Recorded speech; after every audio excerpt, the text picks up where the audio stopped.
So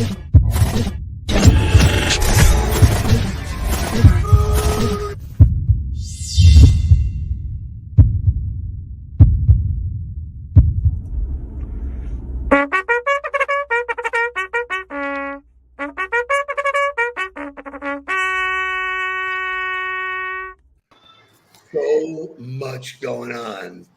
Crazy. You know, like, I forget that, like, it's just become such a staple in the show, that bugle, but, like, that's Mike Bear, right? Like, that's a huddler. That's somebody who sent us that video. That's not, like, some stock bugle video that we found on the internet somewhere. Like, that is a huddler starting the huddle every day. I love it. And when he sent that to us, we made the determination that that would become part of the content, because that's what makes it work, you know. So it's it's good stuff, man. That's right. So we got a lot of stuff going on today. Tomorrow, we'll just jump ahead for one day. Tomorrow night is our women's event. Shay, if you can show us that. Everybody's fired up. Going to be a packed room. Mark, I loved your post about it. The topics, you know, the one that I really like is the women getting gray. You know, like, yeah, so going gray is cool. I think I do, you know, so it's, but I think it's going to be a great night. I'm super disappointed that, but I'm speaking in Cincinnati tomorrow. So I will be gone Thursday, Friday, Monday, and Tuesday. I am gone because I am in Cincinnati and then I am in KC. So wow. Crazy. Yeah, it's crazy stuff. And then at the end of the week, New York. So, but I know it's in good hands with you. This is why we built the company. It is next man up. It is. We hope it's in good hands with me. We'll see how it goes. It's not the strategy. But, you know, I liked that you opened up with the fact that we embrace the community, the huddlers. Show me Ryan Coleman from yesterday. Yeah, great message. Thank you for a great show this morning. Ryan, just so that you know, it's a great show every day. Over the last 6 months or so, I found myself focusing on negatives. Recently, I decided to get back to the things that fired me up. So this is an amazing, amazing post. Thank you. Number one, message, post, whatever. But that's every professional goes through the same thing. Yep. The reason why you invest in new content and, you know, drinking the Kool-Aid, filling your pitcher is because no one is outside of the bounds of hitting the negative slot. You know, brain is really powerful. It's pulling you. I reinvested. I have a new trainer. He's in the gym this morning and he goes, listen, man, the best of the best are practicing the basics. Because I like kind of let up on some of my hooks. And he goes, I want it all. I want everything. You know, and I'm like, okay, I get it. This is why we do it. So thank you for your comment. Thank you. We're always here. So thanks for joining us. And then you get Mickey, and Mickey's great. Of course, he's bald, you know. So he says writing out 50 cups of coffee is harder than some might think. And so, you know, this idea of 50 cups of coffee, you grow to it. It doesn't have to be something that is just right there and then. You grow into it. And so, you know, for me, he said he was asking for you to be one of his 30 that he has on his list right now. So, and I immediately, what did I do, Mark? What did I do? I'm assuming you sent the GIF back is what you did. I went right for the calendar link, you know, so, you know, just doing the things that make it work. And then finally supporting the huddle. Virginia is so great. We had a great time with her last Friday. As I told you, I think she really made an impact. But man, when she makes the earth shake, she does, man. Yesterday, San Francisco had an earthquake. Unbelievable. Wow. 5-0. Wow. A 5 on the scale. Wow. Unbelievable. I didn't even hear about this. A little shaker. Thank you for Virginia for sharing, because I would have never known about it. And so speaking of the community of the huddlers, right, part of what makes the huddle so great every morning is everybody engaging with each other in the comments, being able to see each other and connect. So in order to continue to do that at a high level, make sure you're subscribing to the Nudelberg Daily Huddle channel on YouTube. Obviously, we're going to be on LinkedIn. We're always going to be on LinkedIn. But if LinkedIn does not work or you can't find us there, the next place to find us and the rest of the community is on the Nudelberg Daily Huddle channel. So if you are going through my dad's channel, Steve Nudelberg's channel, make sure you move over to the Daily Huddle because that's where the community is. It is not working this morning on mobile, at least. I do not. Go figure. Go figure. So, this will be final come Monday, correct? Yeah, come Monday, it's going to be streaming only through 2 places. You're going to have the Nudelberg Daily Huddle channel. You're going to have it through my dad's page on LinkedIn. Those are the 2 places that the community will exist. And we'll do some giveaways and we'll do some fun things to make sure everybody's getting over to the right place. Yeah, awesome stuff. Let's get to Wake Up Music, which is always the final bell before we get to great content. And today we got a great Wisdom Wednesday. Let's go.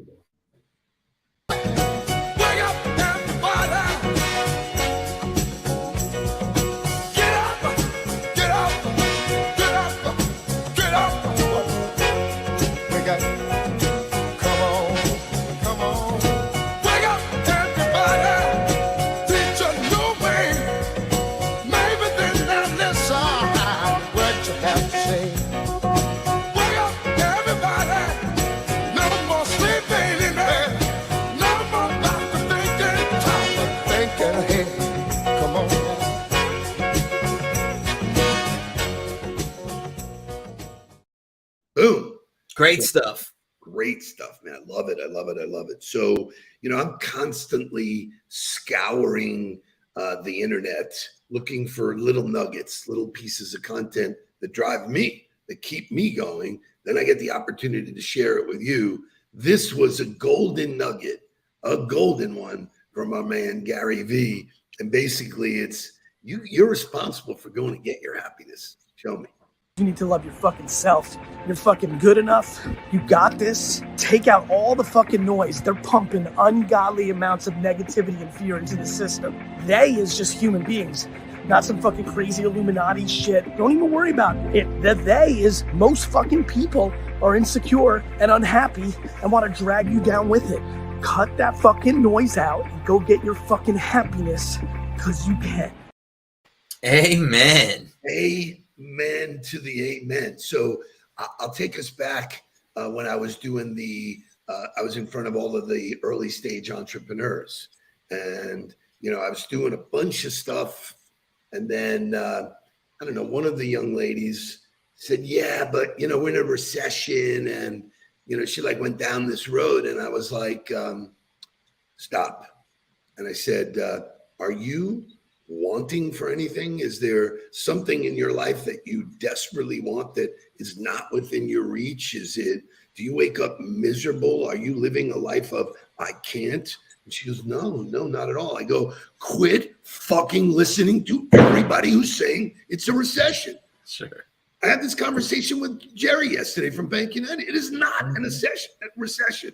We are talking about maybe it could. And you know what? The media wants to push fear and doubt and all that kind of stuff on us. So if any of you are, and we talked about this yesterday, about the 5 toxins, quit gossiping. Yeah. That is pure bullshit. Get up, do what you need to do it the best you can do, and watch the results with or without a recession.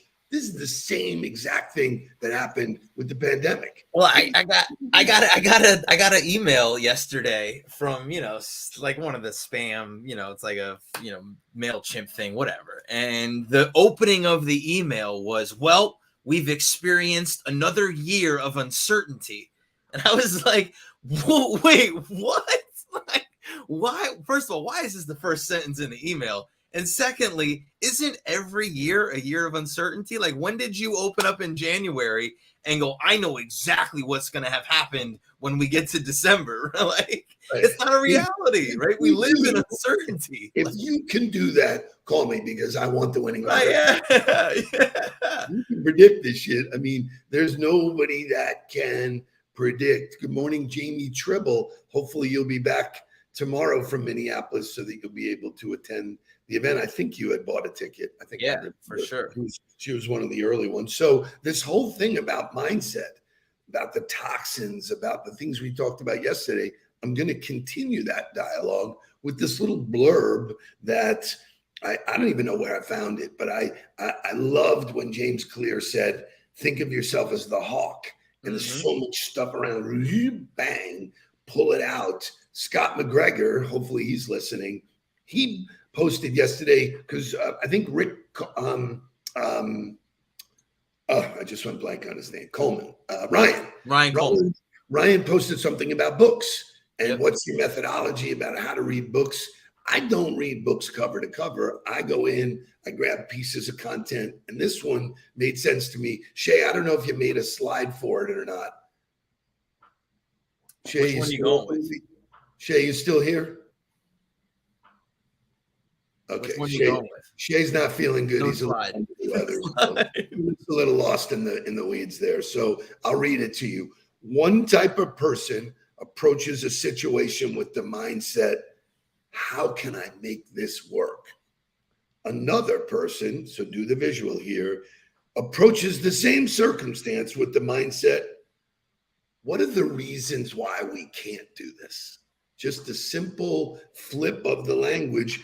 Both people will be forced to deal with whatever the reality is. And that's the thing. Like, there is a reality to all this stuff. Yep. I can guarantee you, if you don't work it, you're not going to get the results. But the first person, I'll continue the reading, but the first person will only have to solve the problems that actually occur, while the second person will often avoid taking action entirely because of the potential problems they dreamt up before starting. To me, that was the bingo moment, because I related that to sitting in game plan meetings where you watched an unbelievable amount of film on the other team. You had unbelievable statistics and data, and you were making data-driven decisions on what you were going to do. But there was always the guy in the room that was like, yeah, but what if they do this? And what if they do that? And what if they do that? And all of those what ifs can destroy a really good strategy, because you can't plan for everything. It's not possible. So what you have to do is say, what are the most likely things we're going to have to deal with? Let's have a plan and a contingency plan for that, and move forward with that plan with the mindset of, I'm willing to adapt. I'm willing to iterate. I'm willing to make adjustments as reality continues to unfold, because whatever the reality is in the beginning, it's not going to be the same reality at the end. I can promise you that. I think, this is just a metaphor for life. It's not business. This is just in life. Stop trying to control what you can't control. What if that, it's like, the reality. And so Rick Whalen, don't give a shit about anything. The Jets are winning on 5-2. Right. Jet fans are out of their mind. I'm not engaging any conversation. With an opportunity to beat the Patriots this weekend, it's like we're in the bizarro world. So I don't know about you, but the Patriots look lost. So, will they show up lost against the Jets? I don't know, but so there's some crazy stuff there. So this whole idea about mindset, this whole idea is how you approach it. The words you say is so important.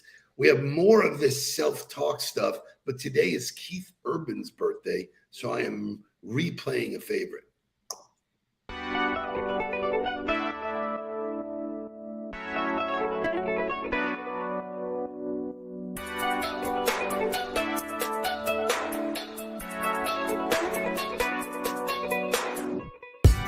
I know he hurt you, made you scared of love, too scared to love. He didn't deserve you, 'cause your precious heart is a precious heart. He didn't know what he had out, thank God. Oh, and it's gonna take just a little time, but you're gonna see that I was born to love you. What if I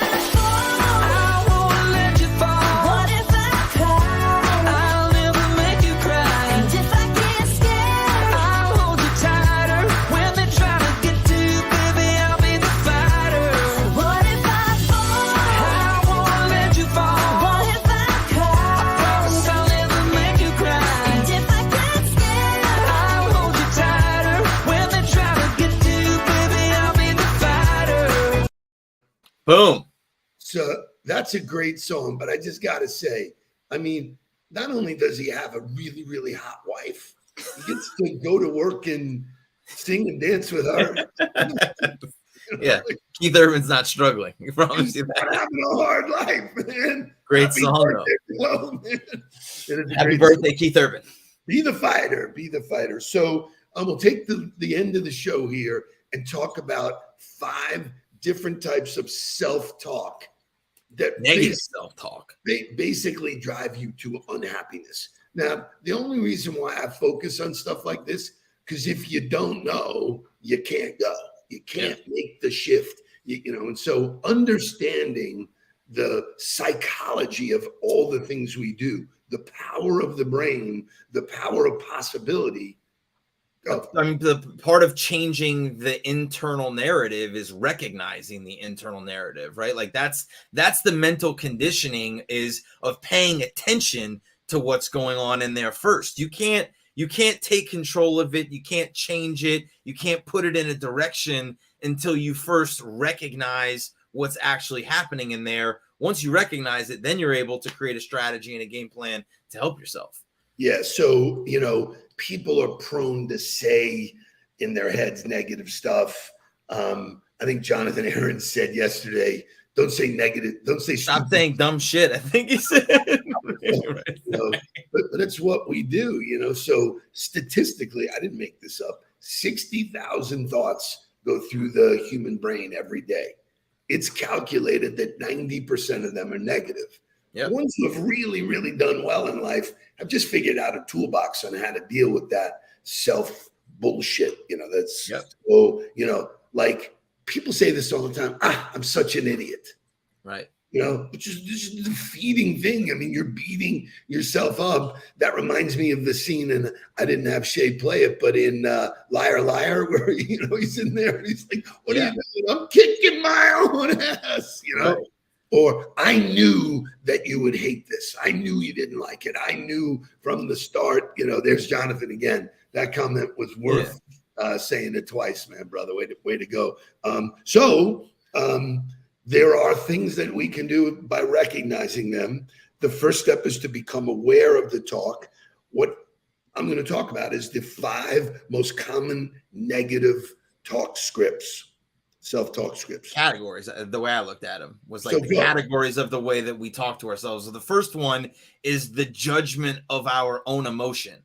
So like you feel something, right? And you're like, I suck for feeling that. The negativity or the overexcitement for it could be a positive emotion, could be a negative emotion, but passing judgment on the way you feel. Which is like a mind-blowing concept to me, right? Like you're the one feeling it, and then you're going to turn around and judge yourself for feeling what you feel, which compounds the effect of that emotion. So part of that, a strategy or part of that exercise is to be able to recognize the emotion and then be able to just let it be. Not pass a judgment on it, not say that it's good or bad. There's a great book about this if you're interested in reading it. It's called Neutrality, Getting to Neutral, from Trevor Moawad, who passed away, but was a great mental conditioning coach with us. That is the part of neutrality is not saying it's good or bad. It's not passing a judgment on it.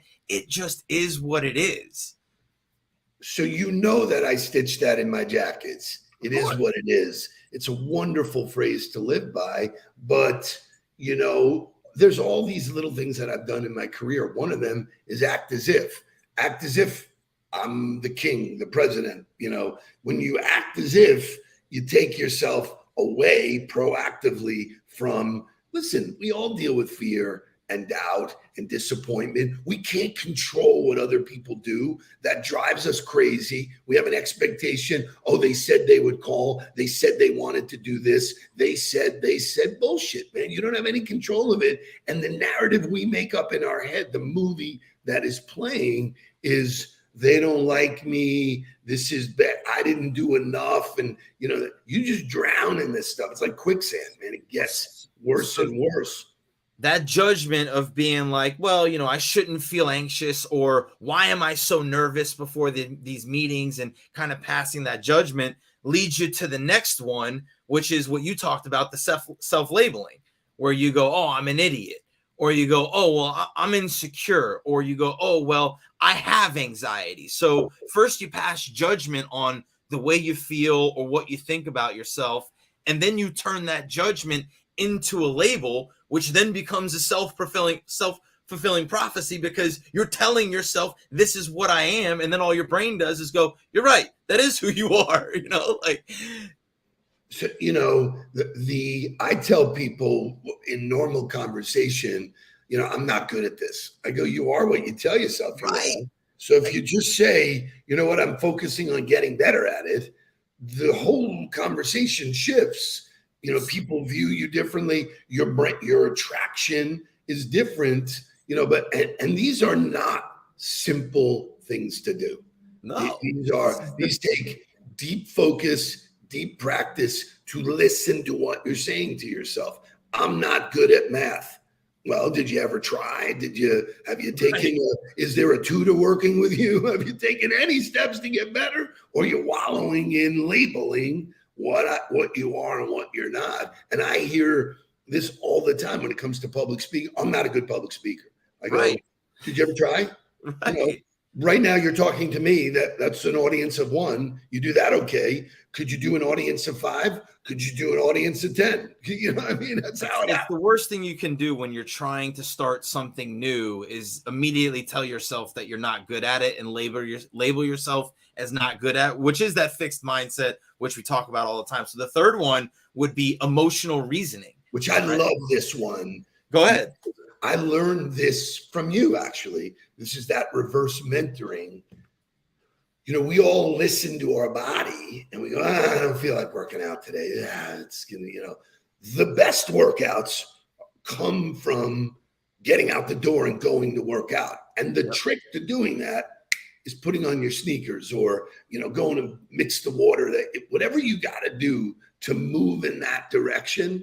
This is all, but, and Jonathan, it is part of the habits, but he doesn't necessarily talk about, what's happening in your mind, or maybe he does, and I just don't remember, the idea that if you only act on when you feel, like for me, I wake up sometimes, I'm not the way I want to be, but I have a list of people that I'll call and go, hey, I need 10 minutes, talk me off the fucking ledge.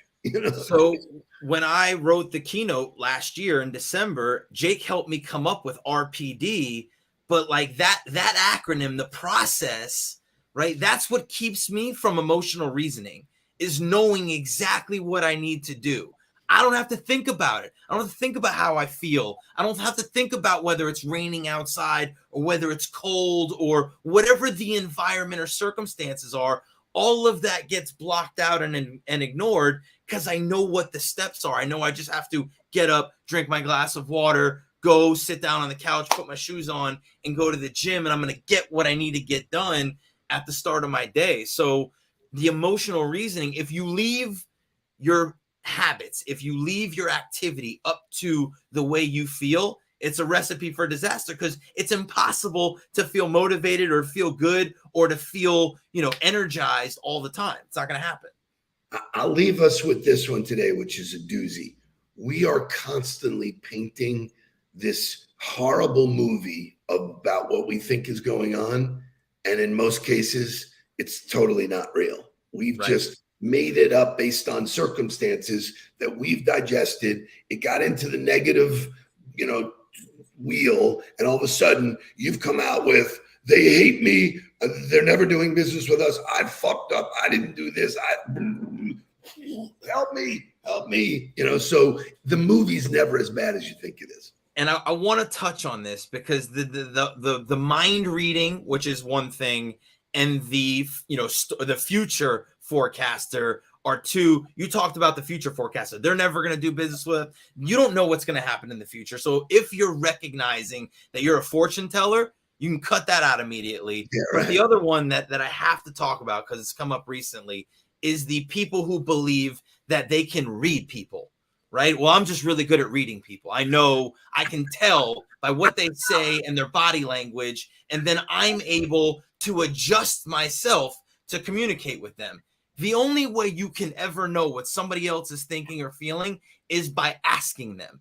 asking them in a way that opens yourself up to receive who they really are and making them feel comfortable to see that. So if you believe that you are somehow clairvoyant and able to read people, check your behavior immediately and go, okay, I might be right. I might have a notion on who they are or what they're thinking, but there's no way for me to really know without asking. I think this whole idea of trying to understand your thoughts is the biggest leap you can make in getting 1% better, because the rest of it is affected by the foundation you build. If you come from this negative place, man, it's really hard. So thanks for sharing that with me. I know that the Huddle is in great hands the next couple of days, Thursday, Friday, Monday, maybe even Tuesday. That's on you, depending on airports and stuff like that. But lots of great stuff. Jay Guitari's. Thanks, Jay. Appreciate that. That coming from you, Jay, means a lot. Thank you for that. And here to think that you and I used to be close, and you bastard, you. You will be missed tomorrow night, sir. I can promise you that. So yes, take care of business. If you want to go to this, it is going to be great dialogue, great people, great networking. You want to grow your business, hang around with the right people. This is the place to do it. Shay is going to be mixing up some kind of special pink drink with vodka. So you don't want to mix lemonade, baby. Let's do it. Lemonade. Okay. So it's pink lemonade and vodka. I thought pink grapefruit, but I guess it's better. So thanks for showing up on YouTube. You make it a great day. Wisdom Wednesday. See you later. Please don't worry about me. I'm about to let my heart speak. My friends keep telling me to leave this. So let's get down to business. Let's get down to business.